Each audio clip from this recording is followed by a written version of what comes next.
Hallelujah, good morning. आज रविवार है, प्रभु यीशु के पुनरुत्थान का दिन। आज चर्च जाना है ना? क्या दुखी हैं?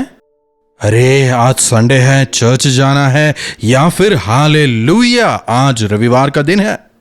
मैं कब प्रभु के भवन पहुंचूं? मैं कब प्रभु के भवन में उनकी आराधना करने पाऊंगा? क्या ऐसा उत्साह आप में नजर आ रहा है?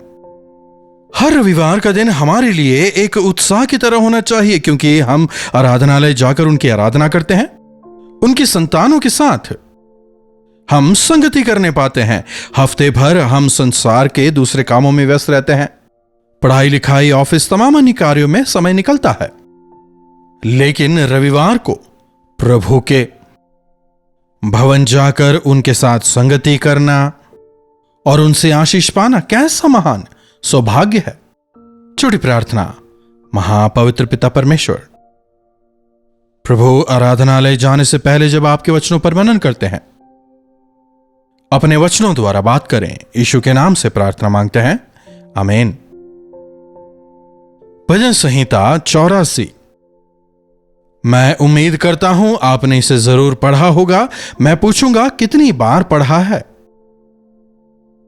क्या आप बता सकते हैं इस भजन संहिता में क्या लिखा है? देखिए, जब हम बाइबल पढ़ते हैं, पढ़े हुए भाग को हमें हमारे मन में रख लेना चाहिए। पढ़े हुए भाग पर जब हम मनन करेंगे तो वो हमारे मनों में बैठ जाएगा। कई लोग सुनते हैं लेकिन उसके अनुसार जीते नहीं। हमें ऐसा नहीं बनना।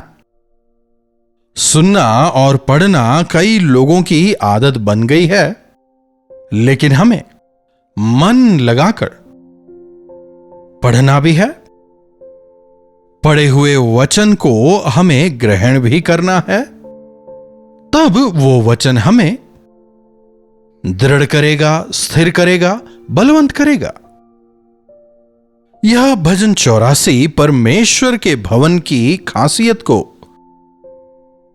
हमें बताता है। उनके भवन में निवास करना कैसे बड़े सौभाग्य की बात है। चौथी आयत, क्या ही धन्य है वे जो आपके भवन में रहते हैं, वे निरंतर आपकी स्तुति करते रहते हैं। प्रभु के भवन में निवास करने वाले धन्य हैं। मैं हमेशा परमेश्वर की स्तुति करता हूं, क्योंकि प्रभु ने मुझे ऐसा सौभाग्य दिया कि मेरे 18 बरस की उम्र से लेकर 30 बरस की उम्र तक मैंने प्रभु के भवन में निवास किया।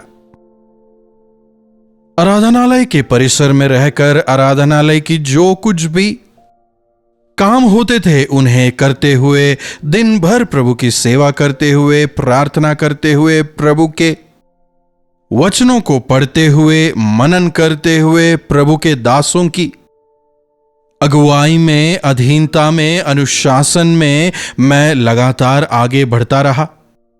घुटनों पर रहकर घंटों घंटों मैंने प्रार्थना करना वहां सीखा। वचन को पढ़ना मैंने सीखा, अनुशासन सीखा, समर्पण सीखा। अगर आज मेरे जीवन में कुछ आशीषें हैं तो वह केवल उनके भवन में रहकर सेवा में भाग लेने की वजह से, प्रार्थना करने की वजह से ही हैं। यहोवा के भवन में निवास करने वाले धन्य हैं। वे निरंतर आपकी स्तुति करते रहेंगे। क्या ही धन्य है वह पुरुष जो आपसे शक्ति पाता है। धन्य है वे जो आपसे बल पाते हैं। फिर 7वीं आयत को अगर देखें, वे बल पर बल पाते जाते हैं। कितने ही शानदार तरीके से यहां पर परमेश्वर के भवन में निवास करने की जो आशीषें हैं, जो फल हैं, उनका बयान है। 10वीं आयत देखिए। इसे हम गीत में भी गाते हैं ना, क्योंकि आपके आंगनों में का एक दिन कहीं और के 1000 दिनों से उत्तम है। क्या कभी आपने इस विषय गहराई से सोचा है? प्रभु के भवन में एक दिन गुजारना कहीं और के 1000 दिनों से उत्तम है। अगर एक दिन आप प्रभु के भवन में गुजारें, 1000 दिनों की आशीषों को आप एक ही बार में पालेंगे। एक दिन प्रभु के भवन की सेवकाइयों में अगर आप भाग लें, 1000 दिन के फल को, प्रतिफल को आप पालेंगे। 1000 मतलब कितने साल? 365 गुणा 3 करके देखिए, 1095। समझ रहे हैं? एक दिन अगर आप प्रभु के भवन में गुजारें, वो आपके 3 साल की जो कमाई होगी उससे भी कहीं बेहतर है। समझ पा रहे हैं? लेकिन दुखद है, कई लोग आज प्रभु के दिन का सम्मान नहीं करते। चर्च जाने के लिए उनमें कोई उत्साह नहीं होता। हम में प्रभु के भवन को जाने की इच्छा होनी चाहिए। अगर हम कहीं जाते हैं, किसी रिश्तेदार के यहां फंक्शंस वगैरह में अगर हम गए, या किसी और समारोह में गए, हमारी अपेक्षा क्या होती है कि हमें सम्मान मिले, हमें आगे की पंक्तियों में बिठाया जाए, हमारा ध्यान रखा जाए, है कि नहीं? फिर कुछ लोग तो चर्च भी इसलिए जाते हैं कि उनको वहां सम्मान मिले। आप क्या नाम पाने, सम्मान पाने के लिए चर्च जाते हैं, या प्रभु की आराधना करने के लिए वहां जाते हैं? कई लोग चर्च जाना इसलिए बंद कर देते हैं क्योंकि पादरी साहब ने हमारा सम्मान नहीं किया। हमने चर्च में कितना डोनेशन दिया, चर्च में चेयर खरीदने के लिए हमने डोनेशंस दिया, लेकिन हमारे लिए सीट रिजर्व नहीं किया। चर्च में हमें वीआईपी ट्रीटमेंट नहीं मिला। अरे चर्च में कैसा वीआईपी ट्रीटमेंट? अगर चर्च में आप विशेष स्थान चाहते हैं, मतलब फरीसी भक्ति है, सच्ची भक्ति नहीं। मुझे आज भी आराधनालय में चेयर में बैठने में डर लगता है। घुटनों पर आ जाऊंगा या फिर खड़ा रह जाऊंगा, लेकिन बैठने के लिए मन नहीं मानता। राजाओं के राजा परम प्रधान परमेश्वर के सामने पैर पर पैर रखकर हम बैठ भी कैसे सकते हैं? हमें तो उनके सानिध्य में साष्टांग गिरना चाहिए, हाथों को उठाकर उनकी आराधना करनी चाहिए। कई लोगों को आज प्रभु के भवन में आराम चाहिए। जब वे चर्च जाएं, चाहते हैं कि लोग उनका सम्मान करें, लेकिन यहां क्या लिखा है? आपके आंगन में का एक दिन कहीं और के 1000 दिन से बेहतर है। दुष्टों के डेरे में वास करने से, दुष्टों के डेरे में वास करने से, पार्टी वगैरह में जाने से, पब्स में, क्लब्स में, महोत्सवों में जाने से, अपने परमेश्वर के भवन की डेवड़ी पर खड़े रहना ही मुझे भावता है। परमेश्वर के भवन की डेवड़ी पर, मेरे परमेश्वर के भवन के दरवाजे पर, मेरे परमेश्वर के भवन के आंगन में एक छोटा सा स्थान मिल जाए काफी है। वहां पर अगर चौकीदार की नौकरी मिल जाए तो भी काफी है। समझ रहे हैं? प्रभु के भवन में थोड़ा स्थान मिल जाए, कहीं एक कोना भी मिल जाए, लेकिन मैं प्रभु के सानिध्य में रहना चाहता हूं। प्रभु से प्रेम करने वालों में ऐसी ही इच्छा होती है। हम प्रभु के भवन, प्रभु की आराधना करने जाते हैं, दूसरों के द्वारा अपनी आराधना करवाने के लिए नहीं, अपना ढोंग दिखावा करने के लिए नहीं। कई सारे लोग चर्च इसलिए नहीं जाते क्योंकि उन्हें बाइबल पढ़ने का मौका नहीं दिया गया, प्रार्थना करने के लिए नहीं बोला, गाना गाने के लिए नहीं बोला। अरे क्या सबके सामने अपने आप को दिखाने के लिए जा रहे हैं? प्रभु के भवन में रहने का मौका ही मुझे मिल जाए काफी है, वहां का द्वारपाल तक मैं बन जाऊंगा, उनकी डेवड़ी पर रहने का मौका मिल जाए काफी है। अच्छा, यह भजन किसका लिखा है जानते हैं? अगर हम देखें तो दाऊद भी लगभग इसी प्रकार कहता है। दाऊद भी प्रभु के भवन से काफी प्रेम करता था, प्रभु के भवन के लिए सब कुछ करने को तैयार था, प्रभु के भवन को वो सबसे ऊंचा दर्जा देता था। दिन रात प्रभु के भवन में रहकर प्रभु की आराधना करने की उसमें इच्छा थी। लेकिन इस भजन को लिखने वाला दाऊद नहीं है। हो सकता है कौरव वंशियों ने दाऊद की सोच को ली हो, या शायद कौरव वंशियों का खुद का अनुभव भी रहा हो। जो भी हो, दोनों के विचारों में समानता यहां हम देख सकते हैं। तो ये कौरव वंशी है कौन? कौरव वंशी जो हैं तो लेवी के गोत्र से ही, लेकिन अगर इनका बैकग्राउंड देखा जाए तो उनका जो पिता था कौरह, वो बलुआ करने वाला था। उसने मूसा और हारून का विरोध किया था। अपने साथ कुछ लोगों को इकट्ठा कर क्यों तुम ही अगुवाई कर सकते हो, क्या हम नहीं कर सकते, कहते हुए परमेश्वर के अभिषिक्तों के खिलाफ वे खड़े हुए थे। तब परमेश्वर का क्रोध उन पर भड़का।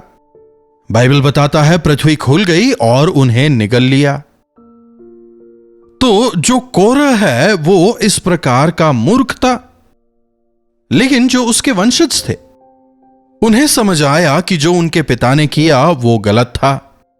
पिता के साथ एकमत नहीं होते, इसीलिए उन्होंने अपने आप को अपने पिता के पाप से अलग किया, इसीलिए वे मारे नहीं गए, बाइबल हमें बताता है।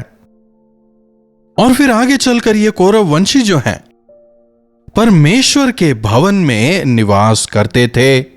परमेश्वर के भवन में निवास करते हुए परमेश्वर के प्रेम का अनुभव करते हुए परमेश्वर के प्रेम के विषय, परमेश्वर की महानता के विषय वे भजन लिखने लगे। और दाऊद जो है इन्हें परमेश्वर के भवन में गीत गाने के लिए, वाद्य यंत्र वगैरह को बजाने के लिए उन्हें नियुक्त करता है। प्रभु के भवन में निवास करते हुए, उनके प्रेम का अनुभव करते हुए उन्होंने भजनों को लिखा है। अपने अनुभव से वे कह रहे हैं परमेश्वर के भवन में रहते हुए जो आनंद, जो खुशी, जो तृप्ति हमें मिलती है वो कहीं और नहीं मिलती। प्रभु के भवन में समय बिताएं, अपने वरदानों का इस्तेमाल परमेश्वर के भवन के लिए करें। अगर आपको वाद्य यंत्र बजाना आता है, गीत गाना आता है, तो अपने टैलेंट का इस्तेमाल संसार के लिए ना करें, संसार में कॉन्सर्ट्स वगैरह करने के लिए ना करें, बल्कि परमेश्वर के भवन में उनकी सेवकाई के लिए अपने टैलेंट्स को समर्पित करें। सांसारिक गीत संगीत देखिए कैसी अश्लीलता है उसमें। कई गीत ऐसे होते हैं जिसे परिवार के साथ नहीं देख सकते। परमेश्वर ने जो टैलेंट दिया है क्यों ना परमेश्वर के प्रेम के बयान के लिए उसे इस्तेमाल में लाएं। वास्तविक आधुनिक गीतों की बहुत कमी है। एक जमाने में विश्वासियों ने अपने अनुभव को, अपने समर्पण को, प्रेम को संगीत का रूप दिया था, लेकिन आज देखिए नाम तो है मसीही गीत का, लेकिन उसमें ना ही मसीह नजर आते हैं ना ही संगीत। केवल जोश दिलाने वाले, रोमांचित करने वाले गीत नजर आते हैं। आत्मा को प्रेरित करने वाले, अपने अनुभवों का टूटे हुए मन के साथ बयान करने वाले गीत आज काफी कम नजर आते हैं। प्रभु के दिए वरदानों का इस्तेमाल अगर हम प्रभु की महिमा के लिए करें, यह हमारा सौभाग्य होगा, यह हमारे लिए भला होगा। प्रभु के भवन में रहकर उनकी सेवा करते हुए, उनकी आराधना करते हुए, उनके लिए गीतों को लिखते हुए, उनके लिए गीत गाते हुए, उनके सानिध्य में समय बिताना हमारे लिए कैसे महान आशीष की बात है, कैसा महान सौभाग्य है। कोरह वंशी अपने भजन द्वारा यहां कह रहे हैं। अगर देखा जाए तो कोरह वंशियों के समान ही हमारे बाप दादा भी परमेश्वर के विरोधी थे। परमेश्वर के विरोध में उन्होंने पाप किया था, लेकिन परमेश्वर ने अपने अनुग्रह से हमें छुड़ाया और उनके बेटे और बेटी होने का अधिकार दिया। तो क्यों ना आज हम में भी कौरव वंशियों की तरह ही परमेश्वर के भवन में निवास करने की इच्छा हो। तो आइए प्रभु के भवन चलें, आत्मा और सच्चाई से प्रभु की आराधना करें। प्रार्थना। महापवित्र पिता परमेश्वर, प्रभु दोबारा आपके चरणों में हम आते हैं। आपके इन वचनों के लिए आपका धन्यवाद करते हैं। प्रभु सुने गए वचनों के अनुसार जीवन बिताने का अनुग्रह हमें दें। वचन सुनने वाले हम सभी आपके भवन से प्रेम करने वाले हो जाएं। विश्राम के दिन को पवित्र जानकर उसका सम्मान करते हुए जीवन बिताने वाले हो जाएं। आपके सानिध्य से, आपके भवन से प्रेम रखने वाले हो जाएं। संसार के पीछे भागने के बजाय, संसार की चकाचौंध के पीछे दौड़ने के बजाय प्रभु आपसे प्रेम करते हुए, आपके प्रेम की गहराई का अनुभव करते हुए आराधनालय जाकर आपके अन्य संतानों के साथ मिलकर आत्मा और सच्चाई से आपकी आराधना करते हुए जीवन बिताने का अनुग्रह हम सबों को दें। यीशु के नाम से प्रार्थना मांगते हैं, आमीन। अब हमारे पिता परमेश्वर का प्रेम, प्रभु यीशु मसीह का अनुग्रह, पवित्र आत्मा की संगति और सहभागिता हम में से प्रत्येक के साथ आज, कल और सर्वदा बनी रहे। आमीन। प्रभु की स्तुति हो। अपने प्रार्थना विषयों को आप हमें 9884907779 पर व्हाट्सएप, वॉइस मैसेज या फिर टेक्स्ट के जरिए भेजें। अगर आप चाहें तो कॉल करके भी आप बात कर सकते हैं। हम अवश्य प्रार्थना करेंगे। आप भी प्रार्थना करें, प्रभु अवश्य चमत्कार करेंगे। अगर इस सेवकाई में भाग लेने के लिए पवित्र आत्मा आपको प्रेरित करते हैं तो आप हमसे संपर्क कर सकते हैं। तमाम जानकारियां आपको मुहैया कराई जाएंगी। हम मिलकर इस सेवा में आगे बढ़ेंगे। इन्हीं वचनों के साथ आज मैं विदा लेता हूं। प्रभु आप सबों को आशीष दें। हालेलुया। दिल्ली एनसीआर में रहने वाले तमाम श्रोताओं के लिए शुभ संदेश। प्रभु की इच्छा रही तो जुलाई 29 तारीख को YWCA कॉन्स्टेंटिया हॉल में वन डे गेट टुगेदर का आयोजन हम आप सबों के लिए कर रहे हैं। दोपहर 2 से लेकर शाम 5 बजे तक और शाम 6 से लेकर 9 बजे तक 2 सेशंस का आयोजन हम कर रहे हैं। अगर आप हिंदी, तमिल या तेलुगु बोलते हैं तो अवश्य आएं। हम मिलकर प्रभु की स्तुति करेंगे, प्रभु की आराधना करेंगे। टीवी के जरिए या सोशल मीडिया के द्वारा अगर आप वचनों को सुनते हैं तो व्यक्तिगत तौर पर आपसे मिलकर आपके लिए मैं प्रार्थना करना चाहूंगा। तो अवश्य आए, हम मिलकर प्रभु की स्तुति करेंगे। अधिक जानकारी के लिए आप 8939393939 नंबर पर संपर्क कर सकते हैं या फिर इस QR कोड को भी स्कैन करके आप जानकारियों को हासिल कर सकते हैं। याद रहेगा ना, दिन है 29 जुलाई, समय है दोपहर 2 से लेकर शाम 5 और फिर शाम 6 से लेकर 9 तक। पता है YWCA कॉन्स्टेंटिया हॉल, अशोका रोड, नई दिल्ली। आप वहां अवश्य आएंगे ना। कल्वरी दर्शन, ये है प्रेम के दर्शन, यीशु प्रेम के दर्शन। कल्वरी दर्शन, ये है प्रेम